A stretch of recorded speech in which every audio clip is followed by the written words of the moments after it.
నమస్కారం. ఆర్టీఐ 9 న్యూస్కి స్వాగతం. తెలంగాణ రాష్ట్రంలోని ప్రభుత్వ పాఠశాలలు, గురుకుల విద్యాలయాలను అధునాతనంగా తీర్చిదిద్దడంతో పాటు ఎస్సీ, ఎస్టీ, బీసీ మైనారిటీ గురుకుల పాఠశాలలను వేర్వేరు చోట్ల కాకుండా ఒకే చోట ఇంటిగ్రేటెడ్ రెసిడెన్షియల్ క్యాంపస్లను ఏర్పాటు చేసేందుకు ప్రభుత్వం శ్రీకారం చుట్టింది. రాష్ట్రంలోని అన్ని నియోజకవర్గాల్లో ఈ ఇంటిగ్రేటెడ్ క్యాంపస్లను నిర్మించనున్నారు.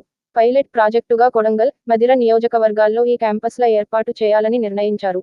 ఇంటిగ్రేటెడ్ రెసిడెన్షియల్ స్కూల్స్ ఏర్పాటుపై ముఖ్యమంత్రి రేవంత్ రెడ్డి, ఉప ముఖ్యమంత్రి బట్టి విక్రమార్క, ప్రభుత్వ ప్రధాన కార్యదర్శి శాంతి కుమారి సంబంధిత అధికారులతో సమీక్షించారు.